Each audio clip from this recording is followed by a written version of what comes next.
Welcome to the UPSC book summary series.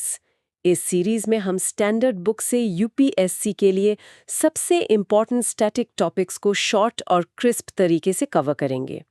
आप इसे काम करते हुए वर्कआउट या जॉगिंग के दौरान भी सुन सकते हैं। You are watching civil 360। Just plug in and stay UPSC ready. Today's topic is Federal System, Chapter 13 from the book Indian Polity by M. Lakshmikant. इस एनालिसिस का मिशन है भारतीय संविधान के फेडरल स्ट्रक्चर को समझना, जो यूपीएससी और स्टेट पीएससी एग्जाम्स के लिए क्रूशल है। हम देखेंगे कि भारत की व्यवस्था फेडरल है या यूनिटरी या कुछ और। इस टॉपिक का समरी नोट्स और एमसीक्यूज के लिए हमारा टेलीग्राम चैनल ज्वाइन करें, लिंक डिस्क्रिप्शन में है। So let's dive deep into the topic. तो सबसे पहले ये समझते हैं कि गवर्नमेंट्स का क्लासिफिकेशन कैसे होता है। मोटे तौर पे दो तरह की व्यवस्थाएं होती हैं, है ना, यूनिटरी और फेडरल। हाँ, बिल्कुल। यूनिटरी गवर्नमेंट में, जैसा आपने कहा, सारी पावर्स नेशनल गवर्नमेंट के पास होती हैं, जैसे यूके या फ्रांस में। मतलब पावर बंटी हुई होती है, जैसे यूएस या कनाडा। अच्छा, ये फेडरेशन शब्द का मतलब क्या है? ये कहाँ से आया है? ये शब्द लैटिन के फ्यूडस से आया है, जिसका मतलब है ट्रीटी या अग्रीमेंट, एक तरह का समझौता। इंटरेस्टिंग। तो फेडरेशंस बनती कैसे हैं? क्या एक ही तरीका है? नहीं, दो मुख्य तरीके हैं। एक है इंटीग्रेशन, मतलब एकीकरण। इसमें क्या होता है कि कई स्वतंत्र राज्य, मतलब इंडिपेंडेंट स्टेट्स, मिलकर एक बड़ा यूनिट बनाते हैं, जैसे यूनाइटेड स्टेट्स में हुआ। यूएस दुनिया का पहला और सबसे पुराना फेडरेशन भी है, 1787 में बना। Okay, integration. और दूसरा तरीका? दूसरा है डिसइंटीग्रेशन, यानी विघटन से। इसमें एक बड़ी यूनिटरी स्टेट होती है जो अपने अंदर के हिस्सों, मतलब प्रोविंसेस को ऑटोनॉमी दे देती है, जैसे कनाडा में हुआ। समझ गई। तो भारत ने ये फेडरल सिस्टम क्यों अपनाया? इसके पीछे क्या रीजंस थे? देखिए, भारत के केस में मुख्य कारण थे देश का बड़ा साइज और यहाँ की सोशियो कल्चरल डाइवर्सिटी। इतनी विविधता और इतने बड़े देश को चलाने के लिए ये जरूरी था। हाँ, मतलब एफिशिएंट गवर्नेंस के लिए और साथ ही नेशनल यूनिटी बनाए रखते हुए रीजनल ऑटोनॉमी देने के लिए। एग्जैक्टली। ये एक तरह का बैलेंस बनाने की कोशिश थी। लेकिन एक बहुत ही दिलचस्प बात है ना, कि हमारे कॉन्स्टिट्यूशन में फेडरेशन शब्द कहीं लिखा ही नहीं है। बिल्कुल सही। आर्टिकल 1 भारत को यूनियन ऑफ स्टेट्स कहता है, फेडरेशन नहीं। तो ऐसा क्यों? Doctor B R. अम्बेडकर ने इस पर कुछ कहा था? हाँ, डॉक्टर अंबेडकर ने इसके दो कारण बताए थे। पहला, कि भारतीय फेडरेशन राज्यों के बीच किसी अग्रीमेंट का रिजल्ट नहीं है, जैसा कि यूएस में था। हमारे राज्य किसी समझौते के तहत साथ नहीं आए। ओके। और दूसरा कारण? दूसरा ये कि राज्यों को फेडरेशन से अलग होने, मतलब सिसीड करने का कोई अधिकार नहीं है। फेडरेशन एक यूनियन है जो इनडिस्ट्रक्टिबल है, इसे तोड़ा नहीं जा सकता। अच्छा, तो यूनियन ऑफ स्टेट्स कहने का मतलब ये है कि ये टूटा नहीं जा सकता और ये किसी समझौते का परिणाम नहीं है। जी हाँ, और ये दिखाता है कि भारत का जो फेडरल सिस्टम है वो कैनेडियन मॉडल पे ज्यादा आधारित है, न कि अमेरिकन मॉडल पर। कैनेडियन मॉडल, उसमें क्या खास है? कैनेडियन मॉडल में एक बहुत स्ट्रॉन्ग सेंटर होता है। अमेरिकन मॉडल में स्टेट्स ज्यादा पावरफुल होती है रिलेटिव टू द सेंटर। तो कनाडा से हमारी सिमिलैरिटीज क्या-क्या हैं? एक तो फॉर्मेशन का तरीका, मतलब डिसइंटीग्रेशन से बनना, कनाडा में भी ऐसा ही हुआ। दूसरा, यूनियन शब्द का इस्तेमाल। और तीसरा, सेंट्रलाइजिंग टेंडेंसी, यानी सेंटर को ज्यादा पावर्स देना। ठीक है, ये बैकग्राउंड समझ आ गया। अब बात करते हैं उन फीचर्स की जो भारतीय संविधान को फेडरल बनाते हैं। क्या है वो मेन फेडरल फीचर्स? हाँ, तो सबसे पहला फीचर है डुअल पॉलिटी। Dual polity? मतलब दो स्तर की सरकारें, यूनियन यानी सेंटर और स्टेट्स, दोनों को ही कॉन्स्टिट्यूशंस अपनी सॉवरेन पावर्स मिली हैं। ओके, सेंटर और स्टेट्स, और इनके काम कैसे बटे हैं? यूनियन गवर्नमेंट नेशनल इंपॉर्टेंस के मामले देखती है, जैसे डिफेंस, फॉरेन अफेयर्स, करेंसी वगैरह। और स्टेट्स देखती हैं रीजनल और लोकल इंपॉर्टेंस के मैटर्स, जैसे पब्लिक ऑर्डर, एग्रीकल्चर, हेल्थ। ठीक है, दूसरा फीचर? दूसरा है रिटन कॉन्स्टिट्यूशन। भारत का संविधान दुनिया का सबसे लंबा लिखित संविधान है। हाँ, ये तो है। ओरिजिनली इसमें प्रियम्बल, 395 आर्टिकल्स, 22 पार्ट्स और 8 शेड्यूल्स थे। अब तो और भी बढ़ गए हैं। तो जी, और ये कॉन्स्टिट्यूशन ही सेंटर और स्टेट्स दोनों के स्ट्रक्चर, ऑर्गेनाइजेशन, पावर्स, फंक्शंस सब कुछ तय करता है। ये किसी भी कंफ्यूजन को कम करने में मदद करता है। राइट। तीसरा फीचर क्या है? तीसरा और बहुत इंपॉर्टेंट फीचर है डिवीजन ऑफ पावर्स, शक्तियों का विभाजन। हाँ, वो 7th शेड्यूल वाली लिस्ट्स। बिल्कुल। 7th शेड्यूल में 3 लिस्ट्स हैं। यूनियन लिस्ट, जिस पर सिर्फ सेंटर कानून बना सकता है। स्टेट लिस्ट, जिस पर नॉर्मली स्टेट्स कानून बनाती हैं। और कॉन्करेंट लिस्ट, जिस पर सेंटर और स्टेट दोनों कानून बना सकते हैं। अच्छा, यूनियन लिस्ट में कितने सब्जेक्ट्स हैं? अभी यूनियन लिस्ट में करीब 98 सब्जेक्ट्स हैं, स्टेट लिस्ट में 59 हैं और कॉन्करेंट लिस्ट में 52 सब्जेक्ट्स हैं। और अगर कॉन्करेंट लिस्ट के किसी सब्जेक्ट पर सेंटर और स्टेट दोनों कानून बना दें और उनमें कॉन्फ्लिक्ट हो तो सेंट्रल लॉ प्रिवेल करेगा, मतलब सेंटर का कानून ही माना जाएगा। ओके। और वो सब्जेक्ट जो इन तीनों लिस्ट्स में नहीं है, मतलब रेजिड्यूरी पावर्स? वो सेंटर के पास हैं। ये भी दिखाता है कि सेंटर थोड़ा स्ट्रांग है। ठीक है, अगला फीचर। चौथा है सुप्रीमेसी ऑफ द कॉन्स्टिट्यूशन। संविधान देश का सुप्रीम लॉ है। मतलब संसद या राज्यों के विधानमंडल कोई भी ऐसा कानून नहीं बना सकते जो संविधान के खिलाफ हो। सही कहा। अगर कोई कानून संविधान के प्रोविजंस के खिलाफ जाता है तो उसे सुप्रीम कोर्ट या हाई कोर्ट्स जुडिशियल रिव्यू के जरिए इनवैलिड घोषित कर सकते हैं। अंडरस्टूड। और पांचवा फीचर है रिजिड कॉन्स्टिट्यूशन। रिजिड, मतलब इसे बदलना मुश्किल है? हाँ, उन मामलों में जो फेडरल स्ट्रक्चर से जुड़े हैं, जैसे सेंटर स्टेट रिलेशंस या जुडिशियल ऑर्गेनाइजेशन, ऐसे प्रोविजंस को अमेंड करने के लिए पार्लियामेंट की स्पेशल मेजॉरिटी चाहिए होती है और साथ ही कम से कम आधे स्टेट लेजिस्लेचर्स का अप्रूवल भी जरूरी है। अच्छा, मतलब सेंटर अकेले ही फेडरल बैलेंस को नहीं बदल सकता? बिल्कुल, स्टेट्स की सहमति जरूरी होती है। Next feature. छठा है इंडिपेंडेंट जुडिशरी, एक स्वतंत्र न्यायपालिका जिसका हेड सुप्रीम कोर्ट है। इसका क्या रोल है फेडरल सिस्टम में? इसके 2 मुख्य रोल्स हैं। एक तो कॉन्स्टिट्यूशन की सुप्रीमेसी को प्रोटेक्ट करना, जैसा हमने जुडिशियल रिव्यू में देखा, और दूसरा सेंटर और स्टेट्स के बीच या अलग-अलग स्टेट्स के बीच होने वाले डिस्प्यूट्स को सुलझाना। और जुडिशरी इंडिपेंडेंट कैसे रहती है? कॉन्स्टिट्यूशन ने कई प्रोविजंस किए हैं, जैसे जजेस की security of tenure, fixed service conditions, parliament में उनके कंडक्ट पर डिस्कशन पर रोक वगैरह। राइट। और 7वां फेडरल फीचर? 7th फीचर है बाइकैमरलिज्म, यानी द्विसदनीय विधायिका। जैसे हमारे यहाँ लोकसभा और राज्यसभाएं। हाँ, इसमें जो अपर हाउस है यानी राज्यसभा, वो राज्यों को रिप्रेजेंट करती है। इससे राज्यों के इंटरेस्ट्स को नेशनल लेवल पर आवाज मिलती है और फेडरल इक्विलिब्रियम बनाए रखने में मदद मिलती है।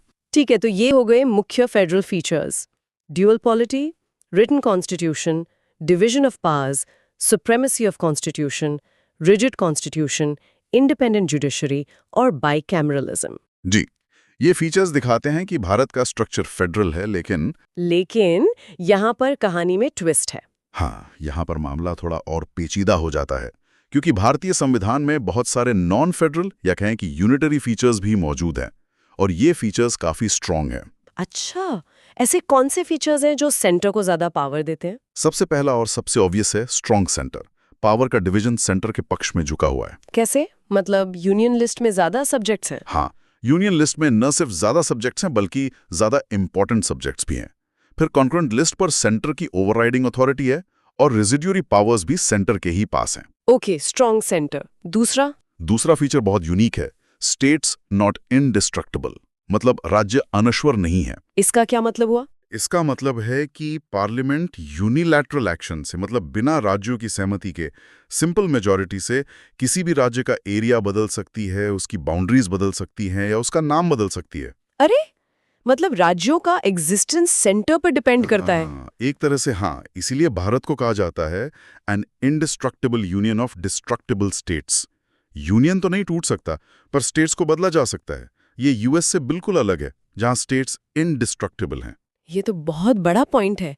तीसरा यूनिटरी फीचर क्या है? तीसरा है सिंगल कॉन्स्टिट्यूशन। हमारे यहाँ स्टेट्स को अपना अलग संविधान बनाने का अधिकार नहीं है।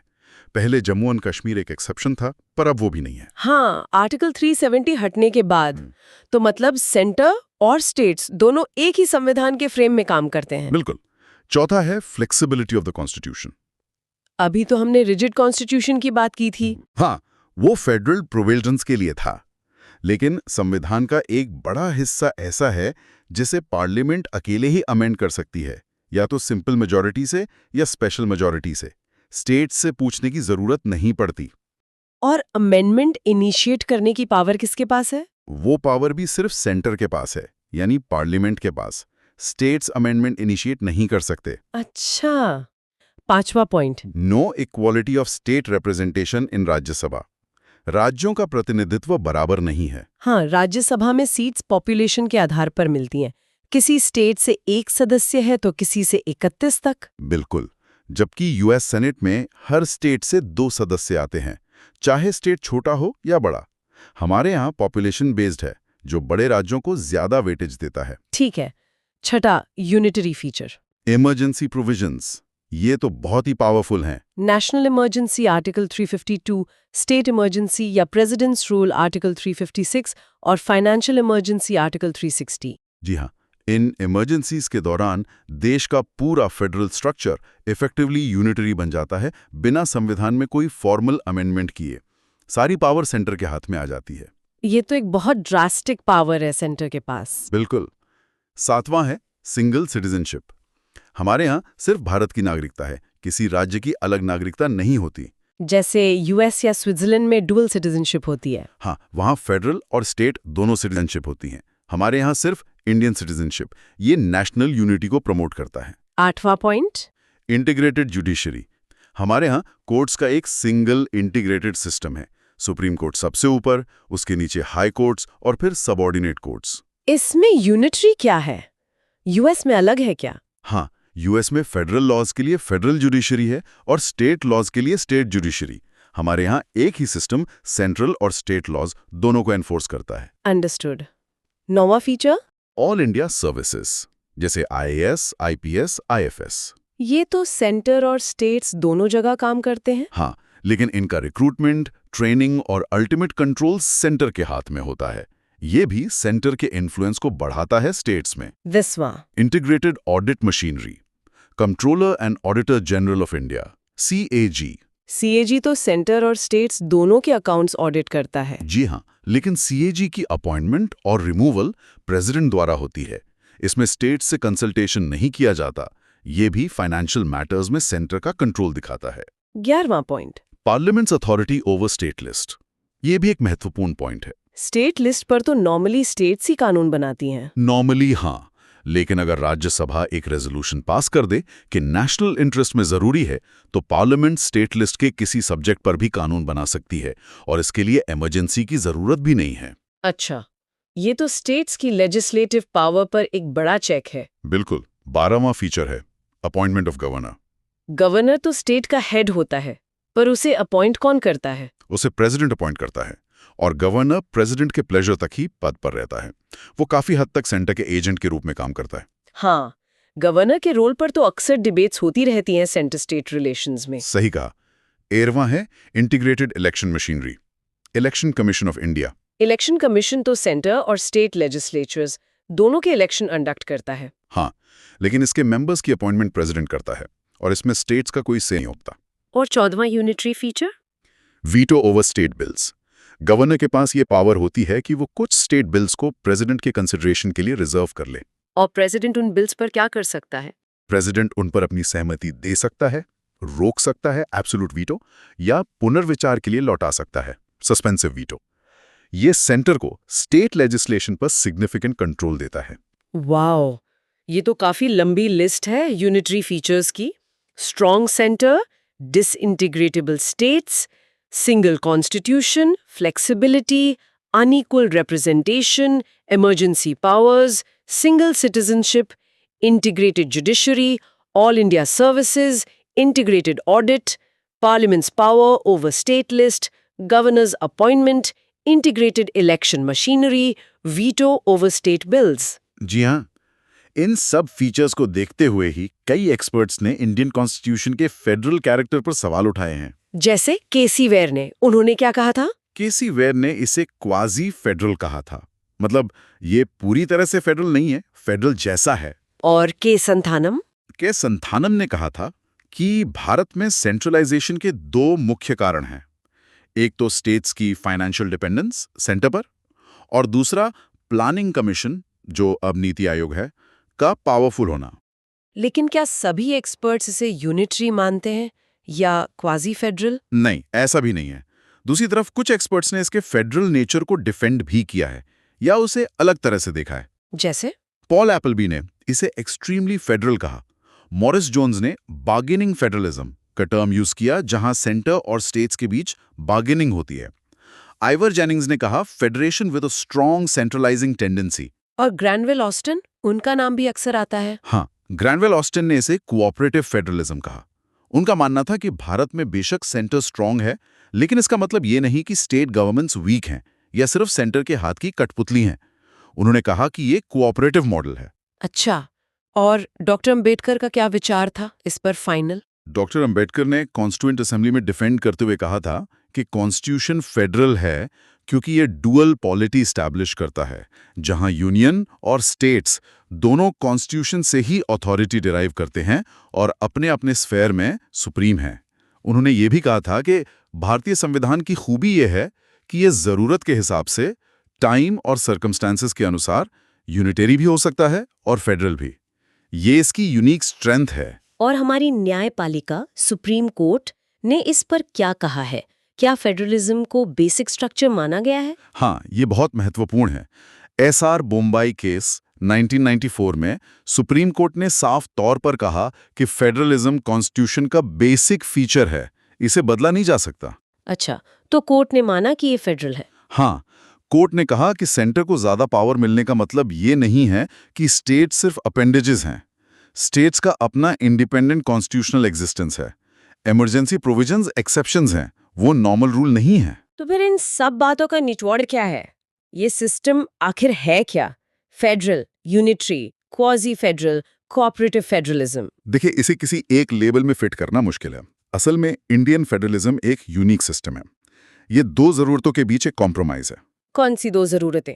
एक तरफ नॉर्मल टाइम्स में रीजनल ऑटोनॉमी और डाइवर्सिटी को अकोमोडेट करने की जरूरत, और दूसरी तरफ देश की यूनिटी और इंटेग्रिटी को बनाए रखने के लिए खासकर एक्सेप्शनल सर्कमस्टेंसेस में एक स्ट्रॉन्ग यूनियन की जरूरत है। मतलब ये जरूरत के हिसाब से अपना रूप बदल सकता है। कुछ हद तक हाँ, ये इसकी फ्लेक्सिबिलिटी भी है और कॉम्प्लेक्सिटी भी। और पिछले कुछ दशकों में भारतीय पॉलिटिकल सिस्टम के काम करने के तरीके में क्या ट्रेंड्स दिखे हैं जो फेडरल स्पिरिट दिखाते हों? हाँ, कई ट्रेंड्स हैं, जैसे राज्यों के बीच टेरिटोरियल डिस्प्यूट्स या वाटर डिस्प्यूट्स का होना, रीजनल पार्टीज का उदय और उनका पावरफुल होना, नए राज्यों की मांग और उनका बनना, और स्टेट्स द्वारा ज्यादा फाइनेंशियल ग्रांट्स और ऑटोनॉमी की मांग करना। बिल्कुल, राज्यों द्वारा अपनी ऑटोनॉमी असर्ट करने की कोशिशें और सेंटर द्वारा आर्टिकल 356 यानी प्रेसिडेंट्स रूल के मिसयूज पर सुप्रीम कोर्ट द्वारा लिमिटेशंस लगाना, ये सब दिखाते हैं कि फेडरल स्पिरिट जिंदा है और स्टेट्स अपनी स्पेस क्लेम कर रही हैं। तो इसका मतलब ये हुआ कि भारतीय संघवाद की प्रकृति स्टैटिक नहीं है, ये डायनामिक है। प्रिसाइसली, ये लगातार इवॉल्व हो रहा है। सेंटर स्टेट रिलेशंस हमेशा बदलते रहते हैं, पॉलिटिकल कॉन्टेक्स्ट, इकोनॉमिक सिचुएशन और जुडिशियल इंटरप्रिटेशंस के साथ। तो यूपीएससी और स्टेट पीएससी एस्पिरेंट्स के लिए क्या टेक अवे है इस डिस्कशन से? उन्हें किस बात पर फोकस करना चाहिए? उन्हें न सिर्फ संविधान के फेडरल और यूनिटरी फीचर्स को समझना है, बल्कि इस सिस्टम के डायनामिक नेचर को भी अप्रिशिएट करना है। सेंटर स्टेट रिलेशंस के करंट ट्रेंड्स, कॉन्फ्लिक्ट्स के एरियाज, कोऑपरेटिव इनिशिएटिव्स, इन सब पर नजर रखनी होगी। ये समझना होगा कि ये सिर्फ टेक्स्ट बुक थ्योरी नहीं, बल्कि एक लिविंग ब्रीदिंग रियलिटी है। सही कहा, ये सिर्फ कॉन्स्टिट्यूशनल प्रोविजंस की बात नहीं, बल्कि पॉलिटिकल प्रैक्टिस की भी बात है। बिल्कुल, थियरी और प्रैक्टिस दोनों को समझना जरूरी है। पेरेंट्स भी बेनिफिट ले सकें। और सब्सक्राइब करें हमारे चैनल को, जहां आपको all NCERTs, M Lakshmikant, R S. Sharma, Nitin Singhania, spectrum modern history और कई अन्य स्टैंडर्ड बुक्स की ऑडियो समरीज मिलेंगी। हमारी कोशिश है कि आप कहीं भी कभी भी सुनकर अपनी तैयारी जारी रख सकें। मिलते हैं अगले एपिसोड में एक और इम्पॉर्टेंट टॉपिक के साथ। धन्यवाद और जय हिंद।